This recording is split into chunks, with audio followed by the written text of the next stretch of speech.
এবার আপনার পাশাপাশি শাকিব খানও রয়েছে। আমার পাশাপাশি শাকিব খান না, শাকিব খানের পাশাপাশি আমি। তুফান সিনেমাটি আসলে কার জন্য এত আলোচিত? শাকিব খান, চঞ্চল চৌধুরী নাকি অন্য কেউ? চলুন এই বিষয় নিয়ে একটু আলোচনা করি। কিছু কিছু দর্শককে দেখলাম, এর আগেও অনেক দেখেছি, যারা শাকিব খানের সিনেমা দেখি না বলে খুবই স্মার্ট সাজার চেষ্টা করে।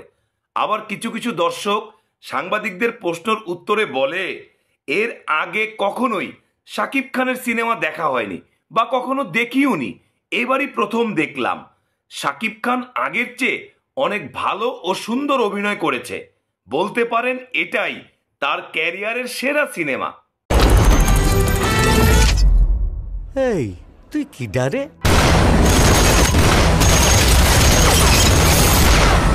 এসব কথার মানে কি ভাই? এই বলেন প্রথমবার তার সিনেমা দেখছি, আবার বলেন আগের চেয়ে এই সিনেমায় শাকিব খান অনেক সুন্দর অভিনয় করেছে। কি অদ্ভুত, তাই না? অনেক আগ থেকেই শাকিব খানের সিনেমা দেখতে দেখতে বড় হয়েছেন, সেটা ক্যামেরার সামনে স্বীকার করেন না কেন? এত কুল সাজার কি আছে বলতে পারেন?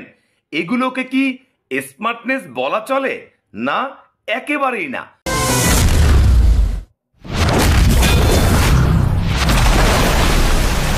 আমার মতে এগুলো বলে নিজেদেরকে খ্যাত প্রমাণ করছেন।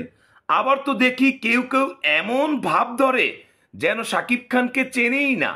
কেউ বলেন চঞ্চল চৌধুরীর জন্য এসেছি, আবার কেউ বলেন নাবিলার জন্য, আবার কেউ কেউ বলেন ফজলুর রহমান বাবুর জন্য। তাদের ভাবটা এমন যেন শাকিব খান এই সিনেমায় কোনো সাইড ক্যারেক্টারে অভিনয় করেছে।